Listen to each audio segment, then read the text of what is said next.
இது மகிமை நேரம். நம்முடைய கர்த்தரும் இரட்சகரும் ஆகிய இயேசு கிறிஸ்துவின் ஈடேற்ற நாமத்தினாலே மகிமை டிவி நேயர்களை நான் வாழ்த்துகிறேன். இந்த மகிமை நேர நிகழ்ச்சியின் மூலமாக கர்த்தருடைய வார்த்தைகளை உங்களோடு கூட பகிர்ந்து கொள்வதிலே நான் மகிழ்ச்சி அடைகிறேன். பிரியமானவர்களே, நம் ஆண்டவராகிய இயேசு கிறிஸ்துவே நம்முடைய முன்மாதிரி என்பதை குறித்து நாம் தியானித்து வருகிறோம். அவர் போதித்தது மாத்திரமல்ல, அவர் வாழ்ந்து காமித்தார். ஒவ்வொரு போதனைகளின் நிமித்தம், ஒவ்வொரு கற்பனைகளின் நிமித்தம் அவர் வாழ்ந்து காண்பித்தார். அன்புள்ளவராய், தாழ்மை உள்ளவராய், ஜெபிப்பவராய், நன்மை செய்கிறவராய் அவர் வாழ்ந்து காண்பித்தார். முன்மாதிரியை வைத்து சென்றார் என்று நாம் பார்த்தோம். இந்த நாளிலும் அவர் சாந்த குணம் உள்ளவராய் வாழ்ந்தார் என்பதை குறித்து நாம் தியானிக்க இருக்கிறோம். மத்தேயு 11:29 நான் சாந்தமும் மனத்தாழ்மையுமாய் இருக்கிறேன், என் நுகத்தை உங்கள் மேல் ஏற்றுக்கொண்டு என்னிடத்தில் கற்றுக்கொள்ளுங்கள், அப்பொழுது உங்கள் ஆத்துமாக்களுக்கு இளைப்பாறுதல் கிடைக்கும். அவர் மனத்தாழ்மை உள்ளவர் என்பதை குறித்து தியானித்தோம். இந்த நாளிலும் அவர் சாந்த குணம் உள்ளவர், பொறுமை உள்ளவர் என்பதை குறித்து நாம் தியானிக்க இருக்கிறோம். அந்த மத்தேயு அதிகாரத்தில் அவர் தீர்க்க தரிசன வசனத்திலே சொல்லப்பட்டிருக்கிறது. அவர் எப்படி இந்த உலகத்தில் வருகிறார்? சாந்த குணம் உள்ளவராய், தாழ்மை உள்ளவராய் அவர் நம்மிடத்திலே வருகிறார். ராஜாவாக வருகிறார், ஆனால் தாழ்மை உள்ளவராய், கழுதையின் மேலும் கழுதை குட்டியாகிய மரியின் மேலும் ஏறி வருகிறவராய் இருக்கிறார் என்று அவருடைய வருகையை குறித்து, முதலாம் வருகை குறித்து தீர்க்க தரிசனம் சொல்லப்பட்டிருக்கிறது. இன்னும் ஆண்டவருடைய போதனை பார்க்கும் பொழுது சாந்த குணம் உள்ளவர்கள் பாக்கியவான்கள், அவர்கள் பூமியை சுதந்திரித்துக் கொள்வார் என்று இயேசு கிறிஸ்து சாந்த குணம் உள்ளவர்களாய் காணப்பட வேண்டும் என்பதை அவர் போதித்திருக்கிறார். ஆனால் அவர் எப்படி வாழ்ந்து அந்த சாந்தமும் பொறுமையும் வாழ்ந்தார் என்று நாம் பார்க்கும் பொழுது, அவர் ஏசாயா தீர்க்கதரிசி சொல்லியிருக்கிறார்.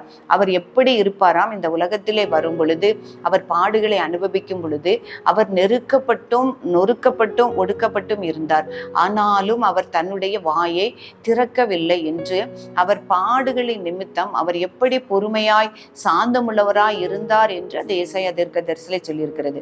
அவர் எப்படி இருந்தார் என்றால், ஒரு ஆட்டுக்குட்டி அடிக்கப்படுவதற்கு கொண்டு போகிற ஆட்டுக்குட்டியே போல அவர் வாய் பேசாமல் இருந்தார்.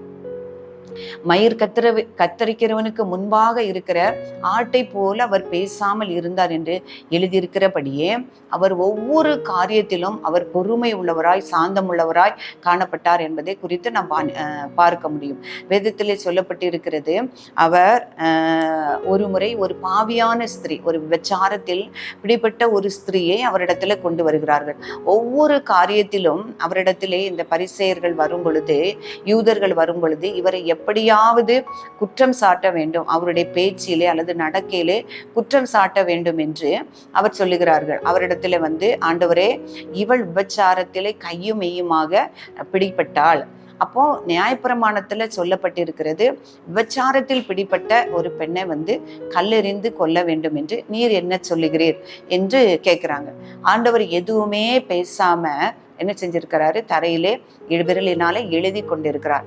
திரும்ப திரும்ப அவங்க ஓயாம கேட்கிறாங்க, என்ன செய்யலாம், இவரை என்ன செய்யலாம், நீர் என்ன சொல்லுகிறீர் என்று அவர்கள் ஓயாமல் கேட்டுக்கொண்டதுனால ஆண்டவர் சொல்றாரு, உங்களில் பாவம் இல்லாதவன் அவள் மேல முதல்ல கல்லறிய கடவன் என்று சொல்கிறார். பிரியமானவர்கள், இதை கேட்ட அங்க இருந்த யாவரும் என்ன செய்யறாங்க? அந்த இடத்தை விட்டு போனார்கள் என்று பார்க்கிறோம். பாருங்க, அப்ப எந்த பதிலுமே அவர் வந்து சொல்லாம ஞானமா அவர்கள் குற்றத்தை உணரத்தக்கதாக அவர் சாந்தமா அவர்களுக்கு பதிலளித்தார் என்று நாம் பார்க்கிறோம். பிரியமானவர்களே, இன்னும் பார்க்கும் பொழுது, அவர் பாடுபடும் பொழுது அவர் பிலாத்தினுடைய தேசாதிபனுடைய அரண்மனைக்கு போகிறார். அப்போ பிலாத்து அநேக காரியங்களை குறித்து அவரிடத்துல விசாரிக்கும் பொழுது, நீர் யார், நீர் எங்கிருந்து வந்தீர் என்று அவர் கேட்கிறார். அப்போ அதற்கு வந்து இயேசு கிறிஸ்து மாறுத்திரம் ஒன்றுமே சொல்லலை.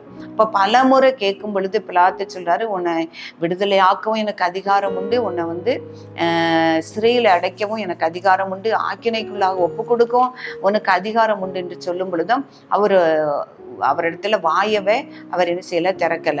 அதே போல பிரதான ஆசிரியர்கள் இடத்துல கொண்டு வருகிறார். இவரிடத்துல நான் எந்த குற்றத்தையும் காணவில்லை என்று கொண்டு வரும் பொழுது அந்த பிரதான ஆசிரியர்கள் அவர் பல குற்றங்களை சொல்லுகிறார்கள். இவர் தன்னை தேவனுடைய குமாரன் என்று சொல்லிக் கொண்டார், அவர் தேவனை தூஷித்தார், அந்த ஆலயத்தை இடித்து போடுவேன் என்று சொன்னார் என்று பல குற்றங்களை சொல்லும் பொழுது அவர் திரும்பவும் கேட்கிறாரு, இந்த பிரதான ஆசாரியர்களும் யூதர்களும் உம்முடைய ஜனங்களும் உம்மை குறித்து அநேக குற்றங்களை சொல்லுகிறார்களே, இது உம்முடைய காதுல கேட்கலையா? நீர் இவர்களுக்கு ஒன்றுமே சொல்லவில்லையா என்று கேட்கிறார். அப்போ அதற்கு அவர் என்ன செய்யல, ஒரு இதுவுமே சொல்லல. இப்ப நாமிடத்துல ஒரு செய்யாத குற்றத்துக்காக ஒரு அதிகாரியிடமோ யாரோ நம்மை குற்றப்படுத்தும் போது நம்ம என்ன செய்வோம், கண்டிப்பாக அதற்கு பதில் சொல்லி நாம் நீதிமான், நாம் நியாயம் செய்கிறோம், நம்மிடத்தில் குற்றமில்லை என்பதை நிரூபிப்பதற்காகவாது நாம் ஏதாவது சொல்லுவோம்.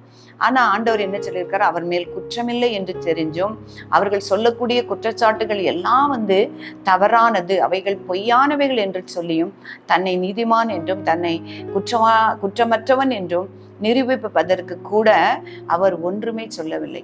அவர் சாந்த குணமுள்ளவராய் காணப்பட்டார். ஏன்னா இப்படி நடக்க வேண்டும் என்பது அது தேவனுடைய சித்தமா இருந்தபடியினால் அவர் வாய் பேசாது இருந்தார் என்று நான் பார்க்கிறோம். அவர் ஒரு வார்த்தையும் அவர் பேசாதனால அந்த தேசாதிபதியை என்ன செய்யறாருன்னா ஆச்சரியப்பட்டு போனார். ஏன்னா இப்படி எல்லாம் குற்றச்சாட்டியும் நாம பலமுறை கேட்டோம், அவர் ஒரு வார்த்தையும் சொல்லாது இருக்கிறாரே என்று நாம் அதுல நாம் பார்க்க முடிகிறது. அதே போல பிரதான ஆசாரியருடைய அரண்மனையில கொண்டு போகும்போதும் அந்த பிரதான ஆசாரியரிடத்திலே இவர் பதில் சொல்லுகிறதை வைத்து அவர் கூட இருந்த ஒருவன் அவனை கன்னத்தில் அறைந்தான் என்று பார்க்கிறோம். அப்போ ஆண்டவர் நிதானமா கேட்கிறாரு, நான் என்ன சொன்னேன்னு நீ என்ன கன்னத்துல அரைஞ்சா? நான் சொன்னது தப்புன்னா அப்ப நான் என்ன தவறாக சொன்னேங்கிறத நீ எனக்கு ஒப்புவி என்று சொல்லுகிறார். பாருங்க பிரியமானவர்களே, அவர் வாய் திறவாதவராய் இருந்தார். தன்னை காரணமில்லாமல் அடித்த பொழுதும் அவனிடத்திலே சண்டை செய்யாமலும் அமைதியாக கேட்கிறார். நான் சொன்ன உத்தரவுல எது தகாதது நான் சொன்னானா நீ என்கிட்ட சொல்லு, அப்படி இல்லைன்னா எதுக்கு நீ என்ன நீ அரைஞ்ச அப்படின்னு கேட்கிறார். அப்ப இந்த காரியங்களை எல்லாம் நம்ம பார்க்கும் பொழுது அவர் சிலுவையிலே அறையப்பட்ட பொழுதும் அவரை சுற்றி இருக்கிற எல்லாரும் அவரை பரிகசிக்கிறாங்க, அவரை நிந்தித்து பேசுகிறாங்க, அவரால் ஒன்றுமே சொல்லாம இருக்கிறார். ஆனால் அந்த சிலுவையில அறையப்பட்ட அந்த ஒரு கள்ளனை பார்க்கிறான். அவருடைய சாந்த குணத்தையும் அவருடைய குணத்தையும் அவர் பார்க்குறான். சுற்றி இருக்கிறவங்க, கீழே இருக்கிறவங்க எல்லாருமே அவனை நிந்திக்கிறாங்க. அவரோடு கூட சிலுவையில் அறையப்பட்ட இன்னொரு கள்ளனும் அவரை நிந்திக்கிறான். இவர் நீர் உம்முடைய எங்களையும் உன்னை ரட்சியும் அப்படின்னு சொல்றான். அப்போ கீழே அவர் சிலுவையின் அடியில நிற்கிறவர்கள் அவரை தூஷித்து என்ன சொல்றாங்க, தன்னை கிறிஸ்துன்னு சொல்லிக்கிட்டானே, கிறிஸ்துவானால் சிலுவையிலிருந்து இறங்கி வா அப்படின்னு சொல்லி எல்லாம் நிந்திக்கிறாங்க. ஆனா இவர் எதுவுமே பேசல. என்ன சொல்றாரு, பிதாவே இவர்களை மன்னியும், தாங்கள் செய்கிறது இன்னதென்று அறியாமல் செய்கிறார்கள் என்று அவர் பிதாவினிடத்துல ஜெபித்ததை பார்க்கிறோம். அப்ப இந்த வார்த்தை, இந்த சுவாபம், இந்த சாந்த குணம், இந்த பொறுமை தான் அந்த இன்னொரு கள்ளனுடைய உள்ளத்துல ஆண்டவரே நீர் உம்முடைய ராஜ்யத்தில் வரும் பொழுது என்னை நினைத்தரணும் அப்படின்னு சொல்ல வச்சிருக்குன்றத நம்ம பார்க்க முடியும். அவர் சொல்றாரு, அந்த இன்னொரு கள்ளன்ட்ட சொல்றான், நாம் ஆக்கினைக்குள்ளாகப்பட்டிருக்கிறோம், நாம் செய்ததற்கு தகுந்த பலனை நான் அடைகிறோம், ஆனா இவரு ஒரு பாவமும் செய்யலையே. இப்ப எப்படி அந்த கள்ளன் அறிந்து கொள்ளலாம் பாருங்க, அவர் அமைதியாய் சாந்த குணம் உள்ளவராய் காணப்பட்டதுனால சொல்கிறார், நீர் உம்முடைய ராஜ்யத்தில் வரும் பொழுது அடியேனை நினைத்தரலும், அப்ப இன்றைக்கு நீ என்னோட கூட பரதேசில் இருப்பாய் என்று ஆண்டவர் சொல்கிறார். பிரியமானவர்களே, அவருடைய சாந்த குணத்தினால அந்த ஒரு கள்ளன் அவரை ஏற்றுக்கொண்டு அவர் உன்னதமானவர், அவரே பரலோக ராஜ்யத்தின் வாசல் என்பதை அவன் அறிந்து கொண்டு அவன் பரதேசின் வாழ்வை பெற்றுக்கொண்டான் என்று நாம் பார்க்கிறோம். பவுல் அப்போஸ்தலர் சொல்லும் பொழுது அவர் சொல்லுகிறார், ஒவ்வொரு காரியத்திலும் நீங்க சண்டை செய்யாமலும் சாந்த குணம் உள்ளவர்களாய் ஒருவருக்கொருவர் ஆண்டவர் பொறுமை உள்ளவர்களாய் நீங்க காணப்பட வேண்டும் என்று சொல்லுகிறார். இயேசு கிறிஸ்து வாழ்ந்து காட்டிய அந்த வழியிலே சாந்தம் உள்ளவர்களாய் பொறுமை உள்ளவர்களாய் நாம் காணப்படும் பொழுது சாந்த குணம் உள்ளவர்கள் பூமியை சுதந்திரித்துக் கொள்வார்கள் என்ற வார்த்தையின்படி நாம் அந்த கிருபையை நாம் பெற்றுக்கொள்ள முடியும். நாம் ஜெபிப்போமா? மகிமை மகத்துவம் நிறைந்த எங்கள் அன்புள்ள ஆண்டவரே, உம்மை துதிக்கிறோம் அப்பா, உம்மை ஸ்தோத்திரிக்கிறோம். ஆண்டவராகிய இயேசு கிறிஸ்துவே, உம்மை துதிக்கிறோம், உம்மை ஆராதிக்கிறோம், உம்மை மகிமைப்படுத்துகிறோம். நீர் நல்லவர், நீர் பரிசுத்தர், நீர் நன்மை செய்கிறவர், நீர் இரக்கமுள்ள தேவன், நீர் சாந்த குணமுள்ளவர் என்பதை குறித்து ஆண்டவரே நாங்கள் தியானிக்கும்படியான கிருபையை நீர் எங்களுக்கு தந்தீர். ஆண்டவரே, நீர் வாழ்ந்து காட்டின வழியில நாங்களை நடக்கும்படியான கிருபையை எங்களுக்கு தாருங்கப்பா. உம்முடைய சுவாபத்திலே ஆண்டவரே நீர் காட்டிய வழியிலே உம்மை பின்பற்றி நடக்கக்கூடிய தைரியத்தையும் பலத்தையும் தேவரீர் எங்கள் ஒவ்வொருவருக்கும் தரும்படியாய் நாங்கள் செபிக்கிறோம். பொறுமை உள்ளவர்களாய், சாந்த குணம் உள்ளவர்களாய் காணப்பட கர்த்தர் எங்களுக்கு உதவி செய்யுங்க. இரக்கமுள்ளவர்களாய் காணப்பட கர்த்தர் எங்களுக்கு உதவி செய்யும்படியாய் ஜெபிக்கிறோம் சுவாமி. ஜெபிக்கிறவர்களாக, ஒவ்வொரு நாளும் உடைய நாமத்தை உயர்த்துகிறவர்களாக, உடைய நாமத்தை மகிமைப்படுத்துகிறவர்களாக எங்கள் நடக்கையில், எங்கள் வார்த்தையில், எங்கள் செய்கையிலும் காணப்பட கர்த்தர் உதவி செய்யும்படியாய் ஜெபிக்கிறோம் சுவாமி. ஸ்தோத்திரம் அப்பா. உடைய நாமத்தை உயர்த்துகிறோம். இயேசுவின் நாமத்தில் ஜெபிக்கிறோம் நல்ல பிதாவே, ஆமேன்.